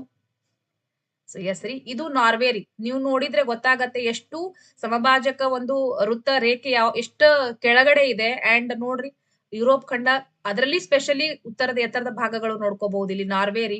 ಓಕೆ, ಸ್ವೀಡನ್, ಫಿನ್ಲ್ಯಾಂಡ್ ಈ ಪ್ರದೇಶಗಳು. ಇದು ಬಾಲ್ಟಿಕ್ ಸಮುದ್ರ ಕೇಳಬಹುದು. ನಾರ್ವೆ, ಸ್ವೀಡನ್ ಮತ್ತು ಫಿನ್ಲ್ಯಾಂಡ್ ಮಧ್ಯದಲ್ಲಿ ಯಾವ ಸಮುದ್ರ ಕಂಡು ಬರುತ್ತೆ? ಬಾಲ್ಟಿಕ್ ಸಾಗರ ರೀ. Okay, very good. ಇದು ಕಪ್ಪು ಸಮುದ್ರ. ಕೆಲವೊಂದಿಷ್ಟು ರಾಷ್ಟ್ರಗಳು ಇಂಪಾರ್ಟೆಂಟ್ ಇದೆ ನೋಡ್ರಿ. ದ್ವೀಪ ರಾಷ್ಟ್ರ ಯುನೈಟೆಡ್ ಕಿಂಗ್ಡಮ್ ಸಪರೇಟ್ ಇದೆ ಅಲ್ವಾ ಕಂಪ್ಲೀಟ್ಲಿ. ಇದನ್ನ ನಾವು ನೆಕ್ಸ್ಟ್ ಇನ್ನೂ ಕೂಡ ಸಪರೇಟ್ ಮ್ಯಾಪ್ ಗಳು ಇದಾವ್ರಿ, ಅಲ್ಲಿಯೂ ಕೂಡ ನೋಡ್ತಾ ಹೋಗೋಣ. ಓಕೆ, ಎಸ್, ಇದು ಭೂಮಧ್ಯ ರೇಖೆ ಅಂಡ್ ಈ ಕಡೆ ಅಟ್ಲಾಂಟಿಕ್ ಸಾಗರ ಇದೆ. ಮೇಲ್ಗಡೆ ಬೆರೆಂಟ್ ಸಮುದ್ರ ನಾವು ಕಾಣಬಹುದು, ಅಥವಾ ನಾರ್ತ್ ಸಿ ಕೂಡ ಕಾಣಬಹುದ್ರಿ. ಉತ್ತರಿ ಸಮುದ್ರ ಅಂತ ಕರಿತೀವಿ, ನಾರ್ತ್ ಸಿ. ಇಲ್ಲಿ ಒಂದು ಕ್ಲಿಯರ್ ಮ್ಯಾಪ್ ಇದೆ. ಸೊ ಈ ಮ್ಯಾಪ್ ನಿಮ್ಗೆ ತುಂಬಾ ಹೆಲ್ಪ್ ಆಗತ್ತೆ ತಿಳ್ಕೊಳಕ್ಕೆ. ಮ್ಯಾಪ್ ನೋಡಬಹುದು. ಓಕೆ, ಇಲ್ಲಿ ಐಲ್ಯಾಂಡ್ ಕಾಣದ್ರಿ, ಐಸ್ಲ್ಯಾಂಡ್ ಅಂತ. ಸೊ ಇಲ್ಲಿ ನೋಡ್ರಿ, ನಾರ್ವೆ, ಸ್ವೀಡನ್, ಫಿನ್ಲ್ಯಾಂಡ್ಗಳು. ಡನ್. ಇದು ರಷ್ಯಾ ರೀ. ಅಂಡ್ ಯುಕ್ರೇನ್ ಏನ್ ರಷ್ಯಾವನ್ನ ಆಕ್ರಮಣ ಮಾಡಿದೆ ಅಲ್ವಾ, ಸೊ ಇದು ಯುಕ್ರೇನ್ ಇಲ್ಲಿ ಕಂಡು ಬರತ್ ನೋಡ್ರಿ. ಯುಕ್ರೇನು, ಬೆಲಾರಸ್. ಓಕೆ, ಯುಕ್ರೇನ್ ಬೆಲಾರಸ್ ಆಯ್ತು. ಇದು ಪೋಲೆಂಡ್ ರೀ. ಪೋಲೆಂಡ್ ಇಂದಾನೆ ಬಂದಿದ್ರಲ್ವಾ ಪೋರ್ಚುಗೀಸರು. ಸ್ಪೇನ್ ರೀ. ಪೋರ್ಚುಗಲ್ ಇಲ್ಲೇ ಐತ್ರಿ. ಪೋರ್ಚುಗಲ್ ಬೇರೆ. ಎಲ್ಲಿತ್ರ ಬಂದಿದ್ದಾರ್ರಿ? ಪೋರ್ಚುಗಲ್ ಇಂದ ಬಂದಿದ್ದಾರ ಅಥವಾ ಪೋಲೆಂಡ್ ಇಂದ ಬಂದಿದ್ರು ಪೋರ್ಚುಗೀಸರು? ಪೋರ್ಚುಗಲ್ ಇಂದ ಅಂದ್ರೆ ಪೋರ್ಚುಗಲ್ ಇಲ್ಲಿ ಆಗತ್ ನೋಡ್ರಿ. ವಾಸ್ಕೋಡ್ಗಾಮ ಬಂದಿದ್ದು ಪೋರ್ಚುಗಲ್ ಇಂದ ಅಂದ್ರೆ ಪೋರ್ಚುಗಲ್ ಇಲ್ಲಿ ಬರುತ್ತೆ. ಸ್ಪೇನ್, ಎಸ್, ಅದರ ಜೊತೆಯಲ್ಲಿ ಫ್ರಾನ್ಸ್ ರೀ, ಜರ್ಮನಿ ಪ್ರಮುಖ ದೊಡ್ಡ ದೊಡ್ಡ ರಾಷ್ಟ್ರಗಳು ಇವುಗಳು. ಇದು ಕಂಪ್ಲೀಟ್ಲಿ ಯುಕೆ ರೀ. ಓಕೆ, ದ್ವೀಪ ಒಂದು. ಗ್ರೇಟ್ ಬ್ರಿಟನ್ ಅಂತ ಕರಿತೀವಲ್ವಾ, ಇದರ ಸಪರೇಟ್ ಕೂಡ ಮ್ಯಾಪ್ ಇದೆ, ನೋಡೋಣ. ಓಕೆ, ಇಂಗ್ಲಿಷ್ ಚಾನಲ್ ರೀ ಇದು, ಕೇಳಬಹುದು. ಓಕೆ, ಕೇಳಬಹುದ್ರಿ. ಇಂಗ್ಲಿಷ್ ಚಾನಲ್ ಯಾವುದರ ನಡುವೆ ಇದೆ ನೋಡ್ರಿ? ಯುಕೆ ಮತ್ತು ಫ್ರಾನ್ಸ್ ನಡುವೆ ಇಂಗ್ಲಿಷ್ ಚಾನಲ್ ರೀ. ಇದು ನಾರ್ತ್ ಸಿ. ನಾರ್ತ್ ಸಿ, ಉತ್ತರ ಒಂದು ಸಮುದ್ರ.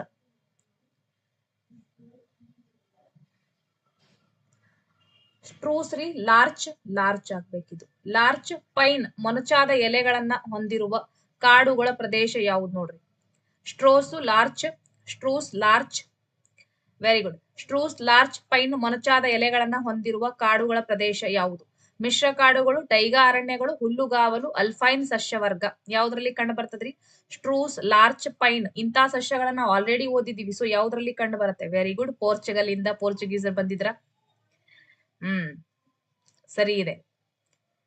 ಎಸ್, ಇವುಗಳು ಟೈಗಾ ಅರಣ್ಯಗಳು ರೀ. ಓಕೆ, ಮೊನಚಾದ ಎಲೆಗಳನ್ನ ಹೊಂದಿರುವ ಕಾಡುಗಳು ಯಾವುದು ಅಂದ್ರೆ ಟೈಗಾ ಅರಣ್ಯಗಳು ಅಂತ ಕರಿತೀವಿ. ಓಕೆ, ಟೈಗಾ ಅರಣ್ಯಗಳು ಸ್ವಲ್ಪ ನೋಡ್ಕೊಂಡ್ಬಿಡ್ರಿ. ಟೈಗಾ ಅರಣ್ಯಗಳು ನಾರ್ವೆ, ಸ್ವೀಡನ್, ಫಿನ್ಲ್ಯಾಂಡ್ ಗಳನ್ನೊಳಗೊಂಡ ಧ್ರುವ ಪ್ರದೇಶಗಳಲ್ಲಿ ಕಂಡು ಬರ್ತಾವ್ರಿ. ಎಸ್, ಇವು ಸ್ವಲ್ಪ ಅಂದ್ರೆ ತೀರಾ ಎಕ್ಸ್ಟ್ರೀಮ್ ಒಂದು ಹಿಮದಿಂದ ಆವೃತವಾಗಿರುವಂತಹ ಟಂಡ್ರಾ ಪ್ರದೇಶದಲ್ಲಿ ಪಾಚಿಗಳು, ಶಿಲಾವಲ್ಕಗಳು ಕಂಡು ಬರ್ತವೆ. ಅದಕ್ಕಿಂತ ಸ್ವಲ್ಪ ಹಿಮದಿಂದ ಆವೃತವಾಗಿರ್ತದೆ, ಆದ್ರೂ ಕೂಡ ಸ್ವಲ್ಪ ಅಲ್ಲಿ ಭೂಪ್ರದೇಶ ಕೂಡ ಇರತ್ತಲ್ವಾ, ಹಂತದ್ರಲ್ಲಿ ಕೋನಿಫೆರಸ್ ಟ್ರೀಸ್ಗಳು ಅಥವಾ ಏನ್ರಿ ಶಂಕುವಿನ ಆಕಾರದ ಮರಗಳು ನಮ್ಗೆ ಕಂಡು ಬರ್ತದ್ರಿ. ಓಕೆ, ಸೊ ಇದು ಟೈಗಾ ಮಾದರಿ ಅಂತ ಕರಿತೀವಿ, ಅಥವಾ ಟೈಗಾ ಅರಣ್ಯಗಳು ಅಂತ ಕರಿತೀವಿ ಇವುಗಳನ್ನ. ಸೊ ಇವುಗಳು ಆಲ್ಸೋ ನಾರ್ವೆ, ಸ್ವೀಡನ್, ಫಿನ್ಲ್ಯಾಂಡ್ ಗಳನ್ನೊಳಗೊಂಡ ಧ್ರುವ ಪ್ರದೇಶಗಳಲ್ಲೇ ಕಂಡು ಬರುವಂತಹ ಒಂದು ಅರಣ್ಯ ಪ್ರಕಾರ. ಹಾಗೆ ಮಿಶ್ರ ಕಾಡುಗಳಲ್ಲಿ ಯಾವ ಕಂಡು ಬರ್ತವೆ ಅಂದ್ರೆ ಓಕ್ ಆಯ್ತು, ಬೀಚ್, ಆಶ್, ಪಾಪ್ಲರ್, ವಿಲ್ಲೋ, ಎಲ್ಮ್ ಇಂತಹ ಪ್ರಮುಖ ಎಲೆ ಉದುರಿಸುವ ಮತ್ತು ಶಂಕುವಿನ ಆಕಾರದ ಮರಗಳು ಇಲ್ಲಿ ಈ ಪ್ರದೇಶದಲ್ಲಿ ಬೆಳೆಯುವಂತವು. ಮೆಡಿಟರೇನಿಯನ್ ಸಸ್ಯವರ್ಗದಲ್ಲಿ ಕಾರ್ಕರಿ, ಓಕ್, ಆಲಿವ್, ಲಾರೆಲ್ ಮರಗಳು ಮೆಡಿಟರೇನಿಯನ್ ಸಸ್ಯವರ್ಗದಲ್ಲಿ ಬೆಳೆಯುವಂತದ್ದು. ಹುಲ್ಲುಗಾವಲು, ಸ್ಟೆಪೈ ಮಾದರಿ, ಸೇಮ್ರಿ. ನಾನು ನಿಮ್ಗೆ ಮೊನ್ನೆ ಏಷ್ಯಾ ಕ್ಲಾಸ್ ಅಲ್ಲಿಯೂ ಕೂಡ ಹೇಳಿದೀನಿ. ಏಷ್ಯಾ ಅಂಡ್ ಯುರೋಪ್ ಎರಡರಲ್ಲಿಯೂ ಕೂಡ ಜೋಡಿ ಮಾಡಿನೇ ಹೇಳ್ತಾರೆ ಸ್ಟೆಪ್ಪೀಸ್ ಅಂತ. ಓಕೆ, ಸೊ ನೆನ್ಪಿಟ್ಕೋರಿ, ಯುರೇಷಿಯಾ ಒಳಗೆ ಯಾವ್ದು ಕಂಡು ಬರುತ್ತೆ ಹುಲ್ಲುಗಾವಲು ಅಂದ್ರೆ ಸ್ಟೆಪ್ಪೀಸ್. ಓಕೆ, ಇದನ್ನ ನೀವು ಗೊತ್ತಿರ್ಬೇಕು ನಿಮ್ಗೆ. ನೆಕ್ಸ್ಟ್ ಪ್ರಶ್ನೆ, ಪ್ರಪಂಚದಲ್ಲಿ ಅತಿ ಹೆಚ್ಚು ಬಟಾಟೆಯನ್ನ ಉತ್ಪಾದಿಸುವುದು ಯಾವ್ದು ನೋಡ್ರಿ? Europe, Africa, Australia and Asia. ಆಲೂಗಡ್ಡೆ ರೀ, ಪೊಟ್ಯಾಟೊ. Very good. ಯುರೋಪ್ ಖಂಡ ರೀ, ಯುರೋಪ್. ಯುರೋಪ್ ಬಟಾಟೆಯನ್ನ ಹೆಚ್ಚಾಗಿ ಓಕೆ ಕೇಂದ್ರ ಮತ್ತು ಪೂರ್ವ ಯುರೋಪ್ ಮೈದಾನಗಳಲ್ಲಿ ಬೆಳೆಯಲಾಗುವುದು. ಯುರೋಪ್ ಪ್ರಪಂಚದಲ್ಲಿ ಹೆಚ್ಚು ಬಟಾಟೆಯನ್ನ ಉತ್ಪಾದಿಸುವುದು. ಅಗಸೆ ನೋಡ್ರಿ, ಫ್ಲೆಕ್ಸ್ ಅಂತ ಕರಿತೀವಲ್ವಾ, ಫ್ಲೆಕ್ಸ್ ಯುರೋಪಿನ ಪ್ರಮುಖ ನಾರು ಬೆಳೆ. ಕೇಳಬಹುದ್ರಿ, ಈ ಕೆಳಗಿನ ಯಾವುದು ಯುರೋಪಿನ ಪ್ರಮುಖ ನಾರು ಬೆಳೆ ಆಗಿದೆ ಅಂದ್ರೆ ಫ್ಲೆಕ್ಸ್ ರೀ. ಓಕೆ, ಅಗಸೆ. ಡನ್. ಹಾ, ಯುರೋಪಿನ ಪ್ರಮುಖ ಆಹಾರ ಬೆಳೆ ಇದು. ಹಿಂಗೆ ಇದೇ ಟೈಪ್ ಕ್ವಶನ್ಗಳು ನಿಮ್ಗೆ ಕೇಳ್ತಾರೆ. ಯುರೋಪಿನ ಪ್ರಮುಖ ಆಹಾರ ಬೆಳೆ ಗೋಧಿ, ಮೆಕ್ಕೆಜೋಳ, ಸಕ್ಕರೆ ಗಡ್ಡೆ ರೀ, ಮೀನುಗಾರಿಕೆ. ಪ್ರಮುಖ ಆಹಾರ ಬೆಳೆ ರೀ, ವೆರಿ ಗುಡ್, ಗೋಧಿ ಆಗತ್ ನೋಡ್ರಿ. ಪ್ರಮುಖ ಆಹಾರ ಬೆಳೆ ಗೋಧಿ ರೀ. ಗೋಧಿ ಯುರೋಪಿನ ಪ್ರಮುಖ ಆಹಾರ ಬೆಳೆ ರೀ. ಜೊತೆಗೆ ಪ್ಯಾರಿಸ್, ಇಲ್ಲಿ ಎಲ್ಲಿ ಬೆಳೆಯಲಾಗ್ತದ ಗೋಧಿ ಅಂದ್ರೆ ಪ್ಯಾರಿಸ್ ಮೈದಾನ ಆಗಿರ್ಬಹುದು, ಯುರೋಪಿನ ಮಹಾ ಮೈದಾನ ರೀ, ಹಂಗೇರಿ ಮೈದಾನ, ತಗ್ಗು ಮೈದಾನ ಪ್ರದೇಶಗಳು, ಹಾಗೂ ಇಟಲಿ. ಓಕೆ, ಇಟಲಿಯ ಪೋ ನದಿ ನೋಡ್ರಿ. ಪೋ ನದಿ ಎಲ್ಲಿ, ಯಾವುದ್ರದ್ದು ಬಯಲು ಅಥವಾ ಯಾವ ಒಂದು ರಾಷ್ಟ್ರದಲ್ಲಿ ಅಂತಂದ್ರೆ ಹೆಸರಿ ಇಟಲಿ, ನೆನ್ಪಿಟ್ಕೋರಿ. ಇಟಲಿಯಲ್ಲಿ ಪೋ ನದಿ ರೀ, ಪೋ. ಓಕೆ, ಈ ಬಯಲುಗಳಲ್ಲಿ ಯಾವ್ದು ಬೆಳೀತದಪ್ಪ ಅಂದ್ರ ಗೋಧಿ ಅತಿ ಹೆಚ್ಚು. ಯುರೋಪಿನ ಪ್ರಮುಖ ಗೋಧಿ ಉತ್ಪಾದಿಸುವ ಪ್ರದೇಶಗಳು ಇವೆಲ್ಲ ಕೂಡ ಯಾವ್ಯಾವುದು? ಪ್ಯಾರಿಸ್ ಮೈದಾನ, ಯುರೋಪಿನ ಮಹಾ ಮೈದಾನ, ಹಂಗೇರಿ ಮೈದಾನ ಮತ್ತು ಇಟಲಿಯ ಪೋ ನದಿಯ ಬಯಲುಗಳು ಯುರೋಪಿನ ಪ್ರಮುಖ ಗೋಧಿ ಉತ್ಪಾದಿಸುವಂತಹ ಪ್ರದೇಶಗಳು ಆಗಿರುವಂತವು. ಉತ್ತರ ಸಮುದ್ರದ 2 ಪ್ರಸಿದ್ಧ ಮೀನುಗಾರಿಕಾ ಕೇಂದ್ರಗಳು ಯಾವ್ಯಾವ್ ನೋಡ್ರಿ? ಡಾಗರ್ ಬ್ಯಾಂಕ್ ರೀ, ಗ್ರೇಟ್ ಫಿಶರ್ ಬ್ಯಾಂಕ್, ಈ ಮೇಲಿನ 2 ಡೆನ್ಮಾರ್ಕಿನ ಗ್ರ್ಯಾಂಡ್ ಬ್ಯಾಂಕ್. ಉತ್ತರ ಸಮುದ್ರ, ನಾರ್ತ್ ಸಿ, ನಾರ್ತ್ ಸಿ ಅದರದ್ದು 2 ಪ್ರಸಿದ್ಧ ಮೀನುಗಾರಿಕಾ ಕೇಂದ್ರಗಳು ಯಾವುವು? ಡಾಗರ್ ಬ್ಯಾಂಕ್ ರೀ, ಗ್ರೇಟ್ ಫಿಶರ್ ಬ್ಯಾಂಕ್, ಈ ಮೇಲಿನ 2 ಹೆಸರಿ ಎರಡೂ ಕೂಡ dagger bank and great Fisher bank ಎರಡೂ ಕೂಡ ಉತ್ತರ ಸಮುದ್ರದ ಅಂದ್ರ ನಾರ್ತ್ ಸೀದು ಪ್ರಸಿದ್ಧ ಮೀನುಗಾರಿಕಾ ಕೇಂದ್ರಗಳು. ಓಕೆ, ಕೇಳಬಹುದು, ನೆನ್ಪಿಟ್ಕೊಳ್ಳಿ. ಇತಿಹಾಸದುದ್ದಕ್ಕೂ ಯುರೋಪ್ ಖಂಡವು ಮೀನುಗಾರಿಕೆಯನ್ನ ತನ್ನ ಆಹಾರದ ಆರ್ಥಿಕತೆಯನ್ನಾಗಿ ರೂಢಿಸಿಕೊಂಡ ಬಂದಿದೆ. ಕಡಿಮೆ ಆಳದ ಸಮುದ್ರ, ಮೀನುಗಳು ಜಾಸ್ತಿ ಎಲ್ಲಿ ಸಿಗ್ತದ? ಅತಿ ಹೆಚ್ಚು ಆಳಕ್ ಹೋದಾಗ ಮೀನುಗಳು ಸಿಗಂಗಿಲ್ರಿ. ಮೀನುಗಳು ಸಿಗೋದು ಕಡಿಮೆ ಆಳ ಸಮುದ್ರದಲ್ಲಿ. ಓಕೆ, ಭಾಗಗಳಲ್ಲಿ ಮೀನುಗಾರಿಕೆ ಸಾಗುತ್ತದೆ. ಯಾಕಂದ್ರೆ ಎಷ್ಟು ಕಡಿಮೆ ಬಹಳ ಮೇಲ್ಗಡೆ ಕಡಿಮೆ ಆಳ ಇರ್ತದಲ್ವಾ ಸಮುದ್ರದ್ದು, ಸೂರ್ಯನ ಕಿರಣಗಳು ಹೋಗ್ತಾ ಇರ್ಬೇಕ್ರಿ. ಅಲ್ಲೇನೆ ಎಲ್ಲಾ ಆ ಮೀನುಗಳಿಗೆ ಆಹಾರದ ರೂಪದಲ್ಲಿ ಸಿಗ್ತಾವೆ. ಅತಿ ಆಳಕ್ ಹೋದ್ರೆ ಅಲ್ಲಿ ಏನ್ ಸಿಗ್ತದೆ? ಹಂಗಾಗಿ ಕಡಿಮೆ ಆಳದ ಸಮುದ್ರದ ಭಾಗಗಳಲ್ಲಿ ಅತಿ ಹೆಚ್ಚು ಮೀನುಗಾರಿಕೆ ಕಂಡು ಬರ್ತದ್ರಿ. ಮೀನುಗಾರಿಕಾ ಪ್ರದೇಶಗಳು ವಾಯುವ್ಯ ಒಂದು ಯುರೋಪಿನಲ್ಲಿ ಕಂಡು ಬರ್ತದ್ರಿ. ನಾರ್ವೆ ಯಾವ್ದ್ರಿ? ನಾರ್ವೆ, ನೆನ್ಪಿಟ್ಕೋರಿ. ನಾರ್ವೆಯು ಅತಿ ಹೆಚ್ಚು ಮೀನುಗಳನ್ನ ಉತ್ಪಾದಿಸುವ ಮತ್ತು ರಫ್ತು ಮಾಡುವ ದೇಶವಾಗಿದೆ ಯುರೋಪ್ ಖಂಡದಲ್ಲಿ. ಯಾವ್ದ್ರಿ? ನಾರ್ವೆ. ಓಕೆ, ಈ ಕೆಳಗಿನವುಗಳಲ್ಲಿ ಯಾವ ಒಂದು ರಾಷ್ಟ್ರ ಅತಿ ಹೆಚ್ಚು ಯುರೋಪ್ ಖಂಡದಲ್ಲಿ ಅತಿ ಹೆಚ್ಚು ಮೀನುಗಳನ್ನ ಉತ್ಪಾದಿಸುವ ಮತ್ತು ರಫ್ತು ಮಾಡುವ ದೇಶವಾಗಿದೆ ಅಂದ್ರೆ ನಾರ್ವೆ ಅಂತ ಹಾಕಬಹುದು ನೀವು. ಓಕೆ, ಉತ್ತರ ಸಮುದ್ರವು ಅತಿ ತೀವ್ರವಾದ ಮೀನುಗಾರಿಕಾ ಪ್ರದೇಶವಾಗಿದೆ. ಅಂದ್ರೆ ಅತಿ ಹೆಚ್ಚು ಮೀನುಗಾರಿಕೆಯನ್ನ ಅವರು ಫಿಶಿಂಗ್ ಓಕೆ ಅದನ್ನ ಮಾಡ್ತಾರ್ರಿ. ಅದರಲ್ಲಿ ನಾರ್ವೆ, ಬ್ರಿಟನ್, ಡೆನ್ಮಾರ್ಕ್, ಸ್ವೀಡನ್ ಮತ್ತು ಜರ್ಮನಿಗಳು ಸೇರಿವೆ. ಡಾಗರ್ ಬ್ಯಾಂಕ್ ಮತ್ತು ಗ್ರೇಟ್ ಫಿಶರ್ ಬ್ಯಾಂಕ್ ರೀ, ಈ ಪ್ರದೇಶಗಳು ಉತ್ತರ ಸಮುದ್ರದ 2 ಪ್ರಸಿದ್ಧ ಮೀನುಗಾರಿಕಾ ಕೇಂದ್ರಗಳಾಗಿವೆ. ಹಾಗೆ ನಾರ್ವೆ ಜನರು ಮೀನುಗಾರಿಕೆಯಲ್ಲಿ ಪರಿಣಿತರಾಗಿದ್ದಾರೆ. ಫುಲ್ ಪಾಂಡಿತ್ಯನೇ ಹೊಂದ್ಕೊಂಡ್ಬಿಟ್ಟಾರ ಅವ್ರು ಮೀನುಗಾರಿಕೆಯಲ್ಲಿ. ಮೀನ್ ಹಿಡ್ಯಾಕ ನಮ್ ಕಡೆ ಮೀನ್ ಹಿಡಿಯೋರಿಗೆ ಬೆಲೆ ಇಲ್ಲ, ಅಲ್ಲಿ ಮೀನ್ ಹಿಡಿಯೋರಿಗೆ ಬಹಳ ಬೆಲೆ ಐತ್ರಿ. ಬಿಕಾಸ್ ಅವ್ರ ಆರ್ಥಿಕತೆಗೆ ಅದು ಮೀನುಗಾರಿಕೆ ಬಹಳ ಹೆಲ್ಪ್ ಮಾಡತ್ತೆ. ಸಿಲ್ ಮತ್ತು ತಿಮಿಂಗಲಗಳನ್ನ ಧ್ರುವ ಪ್ರದೇಶಗಳಲ್ಲಿ ಹಿಡಿಯಲಾಗ್ತದ ನೋಡ್ರಿ. ಸಿಲ್ ಮತ್ತು ತಿಮಿಂಗಲ ಎಂಬ ಒಂದು ಮೀನು ಪ್ರಜಾತಿ ರೀ ಅದು. ಬ್ಲಾಕ್ ಫಾರೆಸ್ಟ್ ಎನ್ನುವ ಪರ್ವತ ಪ್ರದೇಶ ಎಲ್ಲಿ ಕಂಡು ಬರ್ತದ್ರಿ? ಬ್ಲಾಕ್ ಫಾರೆಸ್ಟ್ ಎನ್ನುವ ಪರ್ವತ ಪ್ರದೇಶ ಎಲ್ಲಿ ಕಂಡು ಬರ್ತದ್ರಿ? France, Italy, Germany, Japan. Black Forest ಎನ್ನುವ ಪರ್ವತ ಪ್ರದೇಶ ಎಲ್ಲಿ ಕಂಡು ಬರುತ್ತದೆ?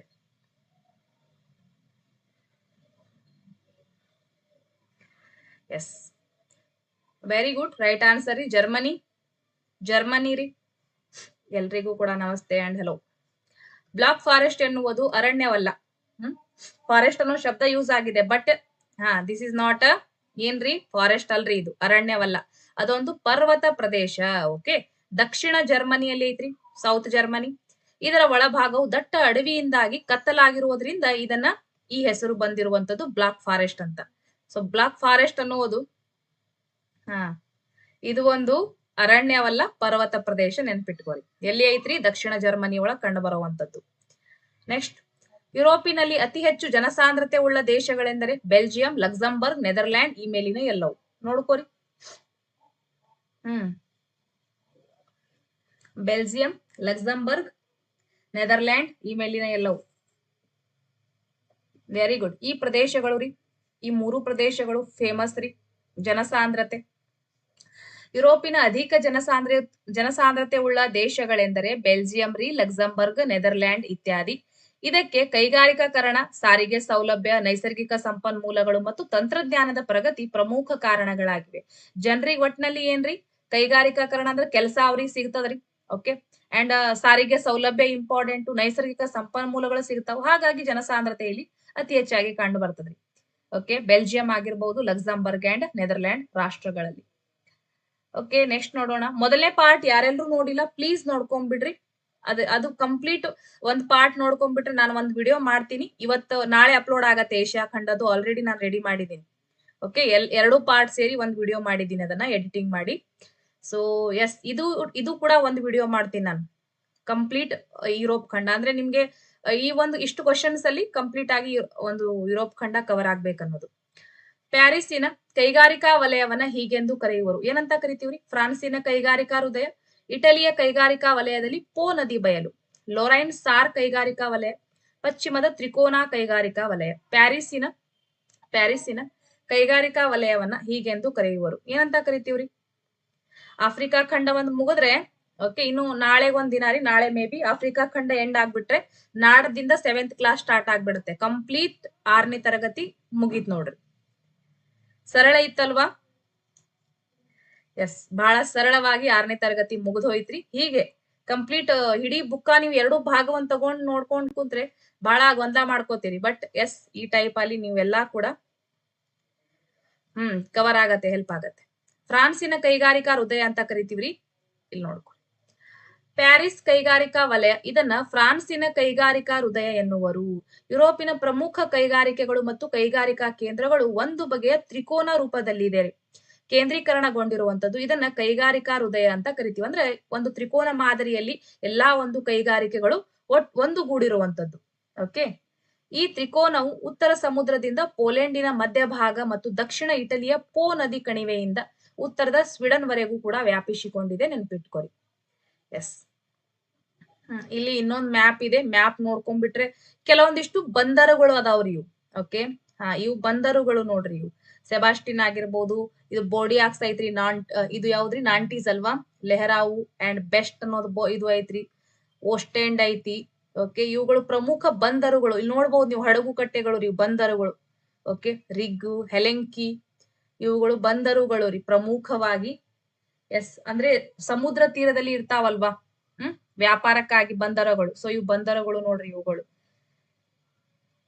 ಮೀನುಗಾರಿಕಾ ಬಂದರುಗಳು ಫೇಮಸ್ಲಿ. ಯುನೈಟೆಡ್ ಕಿಂಗ್ಡಮ್ ನೋಡ್ರಿ. ಇಲ್ಲಿ ಯುನೈಟೆಡ್ ಕಿಂಗ್ಡಮ್ ಸ್ವಲ್ಪ ಸಪ್ರೇಟ್. ಇದು ಕಂಪ್ಲೀಟ್ಲಿ ದ್ವೀಪ ಇದೆ. ಎಸ್, ಇದು ಇಂಗ್ಲಿಷ್ ಚಾನೆಲ್ ನೋಡ್ರಿ. ಯಾವುದು? ಓಕೆ, ಇಂಗ್ಲೆಂಡ್ ಮತ್ತು ಫ್ರಾನ್ಸ್ ಅನ್ನ ಬೇರ್ಪಡಿಸುವಂತಹ ಜಲಸಂಧಿ ಯಾವುದು ಅಂತ ಯಾರಾದ್ರೂ ಆಕಸ್ಮಿಕವಾಗಿ ಕೇಳಿದ್ರು ಕೂಡ ಗೊತ್ತಿರ್ಲಿ, ಇಂಗ್ಲಿಷ್ ಚಾನೆಲ್ ರೀ. ದ ಇಂಗ್ಲಿಷ್ ಚಾನೆಲ್ ಅಂತ ಐತ್ ನೋಡ್ರಿ. ನಾನು ಸ್ವಲ್ಪ ಜೂಮ್ ಮಾಡ್ತೀನಿ, ನಿಮ್ಗೆ ಕಾಣ್ಸಕ್ ಹೆಲ್ಪ್ ಆಗ್ಬಹುದು. ಈ ಕಡೆ ನೋಡಿ, 1 ಸೆಕೆಂಡ್. ಈ ಮ್ಯಾಪ್ ಅನ್ನ ಸ್ವಲ್ಪ ಚೆನ್ನಾಗಿ ನೋಡ್ಕೊಂಡ್ಬಿಡ್ರಿ. ಇಲ್ಲಿ ಐತ್ ನೋಡ್ರಿ, ದ ಇಂಗ್ಲಿಷ್ ಚಾನಲ್ ಅಂತ. ಇದು ಫ್ರಾನ್ಸ್ ಕೆಳಗಡೆ ರೀ, ಅಂಡ್ ಈ ಲಂಡನ್ ಅನ್ನ ಬೇರ್ಪಡಿಸ್ತದ್ರಿ.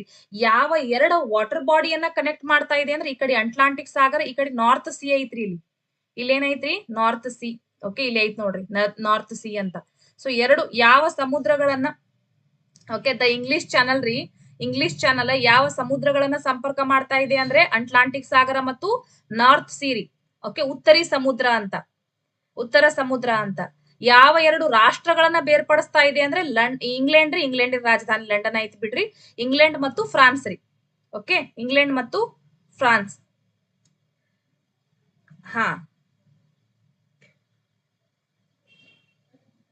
Thank you Shilpa. Okay, try ಮಾಡ್ತಾ ಇದ್ದೀನಿ ಶಿಲ್ಪಾ, ಇನ್ನು ಬೆಟರ್ ಮಾಡಕ್ಕೆ. ನೋಡೋಣ, ಅಪ್ಕಮಿಂಗ್ ಡೇಸ್ ಅಲ್ಲಿ ಇನ್ನೂ ಕೂಡ ಬೆಟರ್ ಆಗತ್ತೆ. ಡೋಂಟ್ ವರಿ, ಇನ್ನು ಒಳ್ಳೆ ಕಂಟೆಂಟ್ ಕೊಡಕ್ಕೆ, ಇನ್ನು ಒಳ್ಳೆ ಕ್ಲಾಸಸ್ ಅನ್ನ ಕೊಡಕ್ಕೆ ನಾನು ಕೂಡ ಸಿದ್ಧಳಾಗಿದ್ದೀನಿ. Not only teaching exam, KPSC ಆಗಿರ್ಬಹುದು, ಒಳ್ಳೆ ಒಳ್ಳೆ ಅಂಡ್ ಯಾವುದೇ SD FD ಆ ಪರೀಕ್ಷೆಗಳಿಗಾಗಿಯೂ ಕೂಡ ಎಷ್ಟು ಸಾಧ್ಯ ಆಗತ್ತೆ ಅಷ್ಟು ಒಳ್ಳೆ ಕ್ವಶನ್ಸ್ ಗಳನ್ನ ಕೊಡಕ್ಕೆ, ಅಷ್ಟು ಕಂಪ್ಲೀಟ್ ಕಂಟೆಂಟ್ ಕೊಡಕ್ಕೆ ಟ್ರೈ ಮಾಡ್ತೀನಿ. Okay, yes. ಮಾಡಲ್ಲ ಅಂತ ಯಾವತ್ತೂ ಹೇಳಂಗಿಲ್ಲ, ಆಗಲ್ಲ ಅಂತ ಅಂದ್ರೂ ನಾ ಮೊದ್ಲೇ ಹೇಳಂಗಿಲ್ಲ ಜೀವನದಲ್ಲಿ. ಯಾವ್ದು ಆಗಂಗಿಲ್ಲ ಅದನ್ನ ಮೊದಲಾಗಿ ಮಾಡ್ತೀನಿ. ಸೊ ಡೆಫಿನೆಟ್ಲಿ ನಂದು ಕೂಡ ಮೋಟಿವ್ ಅದೇ ಇದೆ ರೀ, ಚೆನ್ನಾಗಿರುವಂತಹ ಕ್ಲಾಸಸ್ ಗಳನ್ನ ಕೊಡುವಂತದ್ದು. ಸೊ ಇಲ್ಲಿ ನೋಡ್ಕೋರಿ, ಗ್ರೇಟ್ ಬ್ರಿಟನ್ UK ಅಂತ ನಾವು ಇಷ್ಟನ್ನು ಕೂಡಿಸಿ ಕರಿತೀವ್ರಿ. ಯಾವ್ದನ್ನ? ಸ್ಕಾಟ್ಲೆಂಡ್ ರೀ, ವೇಲ್ಸ್ ನೋಡ್ರಿ. ಇದು ಕಂಪ್ಲೀಟ್ ಯೆಲ್ಲೋ ಕಲರ್ ಒಳಗ ಐತಲ್ವಾ, ಇದು ಇಂಗ್ಲೆಂಡ್ ರಾಜಧಾನಿ ಯಾವ್ದ್ರಿ? ಲಂಡನ್ ರೀ. Okay, London done. ಸ್ಕಾಟ್ಲೆಂಡ್ ಇದರ ರಾಜಧಾನಿ ಇಡನ್ಬರ್ಗ್ ರೀ. ಅಂಡ್ ನಾರ್ದರ್ನ್ ಐಲ್ಯಾಂಡ್ ನೋಡ್ರಿ, ಇದೆ ಉತ್ತರಿ ಐಲ್ಯಾಂಡ್ ಅಂತ ಕರಿತೀವಿ, ನದರ್ನ್ ಐಲ್ಯಾಂಡ್. ಬೆಲಫಾಸ್ಟ್ ಇದರ ಒಂದು ಇದು ಏನ್ರಿ? ಬೆಲಫಾಸ್ಟ್, ರೈಟ್? ಕ್ಯಾಪಿಟಲ್ ಬೆಲಫಾಸ್ಟ್ ರೀ.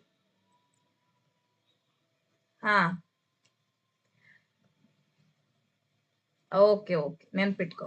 ಸೊ ಇಷ್ಟು ಕೂಡ ಇಂಪಾರ್ಟೆಂಟ್ ರೀ, ಗೊತ್ತಿರ್ಬೇಕು ನಿಮ್ಗೆ. ಸೊ ಈ ನಾಲ್ಕನ್ನು ಸೇರಿಸಿ ಏನಂತ ಕರಿತೀವ್ರಿ? ಗ್ರೇಟ್ ಬ್ರಿಟನ್ ಅಥವಾ UK ಅಂತ ಕರಿತೀವ್ರಿ. ಒಟ್ಟು ಇಷ್ಟನ್ನು ಸೇರಿಸಿ. ಓಕೆ, ಈ ನಾಲ್ಕನ್ನ ಸೇರಿಸಿನ UK ಕರಿತೀವಿ, ಸಪರೇಟ್ ಕರೆಯಂಗಿಲ್ಲ. ಸೊ ಪ್ಲೀಸ್ ಇಂಗ್ಲಿಷ್ ಚಾನಲ್ ನೆನಪಿಟ್ಕೋರಿ, ಯಾವ 2 ಸಮುದ್ರಗಳನ್ನ ಸೇರಿಸ್ತದ ನೆನಪಿಟ್ಕೋರಿ. ಅಂಡ್ ಎಸ್, ಈ ನಾಲ್ಕನ್ನ ಸೇರಿಸಿ ನಾವು ಸ್ಕಾಟ್ಲೆಂಡ್, ಐರ್ಲೆಂಡ್, ನದರ್ನ್ ಐರ್ಲೆಂಡ್ ರೀ, ಅಂಡ್ ವೇಲ್ಸ್, ಇಂಗ್ಲೆಂಡ್, ನಾಲ್ಕನ್ನ ಸೇರಿಸಿ ಗ್ರೇಟ್ ಬ್ರಿಟನ್ UK ಅಂತ ಕರಿತೀವಿ, ಗೊತ್ತಿರ್ಬೇಕು. ಓಕೆ, ನೆಕ್ಸ್ಟ್ ಇನ್ನೊಂದು ಮ್ಯಾಪ್ ಐತಿ, ನಿಮಗೆ ಇನ್ನೂ ಸರಿಯಾಗಿ ತಿಳಿಸ್ ಹೇಳಾಕ್ರಿ. ಇಲ್ಲಿ ನೋಡ್ಬಹುದ್ರಿ. ಓಕೆ, ಅವುಗಳ ಒಂದು ರಾಜಧಾನಿಗಳು ಕೂಡ ಸ್ವಲ್ಪ ಬಾಯ್ಪಟ್ಟು ಇಟ್ಕೊಂಡ್ರೆ ತುಂಬಾ ಒಳ್ಳೆಯದು. ಸಾರಿ ಬಟ್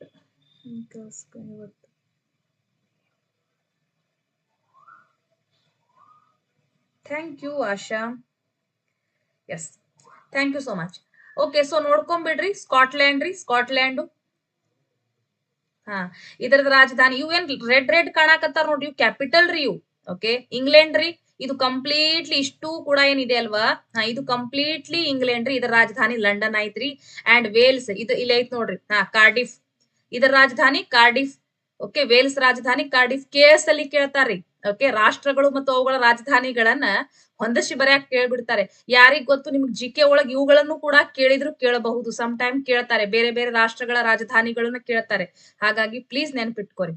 ಓಕೆ, ನದರ್ನ್ ಐಲ್ಯಾಂಡ್ ರೀ, ಬೆಲಫಾಸ್ಟ್ ರೀ, ಸ್ಕಾಟ್ಲೆಂಡ್, ಇಡನ್ಬರ್ಗ್. ಓಕೆ, ಎಸ್, ಇವುಗಳನ್ನ ಸ್ವಲ್ಪ ನೀವು ನೆನಪಲ್ಲಿ ಇಟ್ಕೋಬೇಕ್ರಿ, ಇಂಪಾರ್ಟೆಂಟ್. ಓಕೆ, ಈ ನಾಲ್ಕನ್ನ ಸೇರಿಸಿ ಗ್ರೇಟ್ UK ರೀ. ಇನ್ ಮುಂದೆ ನೀವು UK ಅಂದ್ರೆ ಏನು ಅನ್ನೋದನ್ನ ಮರೆಯಂಗಿಲ್ಲ ಅಂತ ಅನ್ಕೋತೇನೆ ನಾನು. Okay, done.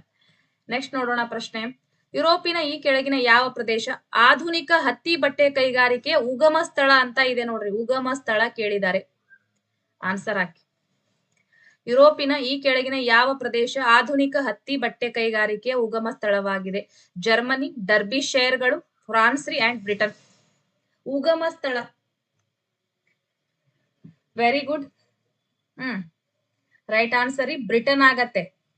ನೀವು ಡರ್ಬಿಶೈರ್ ಅಂತ ಹಾಕ್ಬ್ಯಾಡ್ರಿ, ಯಾಕೆ ಗೊತ್ತಾ? ಇದು ಉಗಮ ಸ್ಥಳ ಅಲ್ಲ, ಬ್ರಿಟನ್ ಅಂತಾನೆ ಹಾಕ್ರಿ. ಓಕೆ, ಬ್ರಿಟನ್ ಅಂತಾರೆ ಹಾಕ್ರಿ. ಡರ್ಬಿ ಶೇರ್ ಕೂಡ ಹೌದು, ಬಟ್ ಅದು ಒಂದು ಪ್ರದೇಶ. ವೆರಿ ಗುಡ್, ನೀವು ಓದ್ಕೊಂಡಿದ್ದೀರಾ ಅಂತ ಅನ್ಸತ್ತೆ, ಓದ್ಕೊಂಡಿದ್ದೀರಾ. ಪ್ಲೀಸ್ ನೆಕ್ಸ್ಟ್ ಆಫ್ರಿಕಾ ಖಂಡ ಕೂಡ ಇದೇ ರೀತಿ ಓದ್ಕೊಂಡ್ಬಿಡ್ರಿ.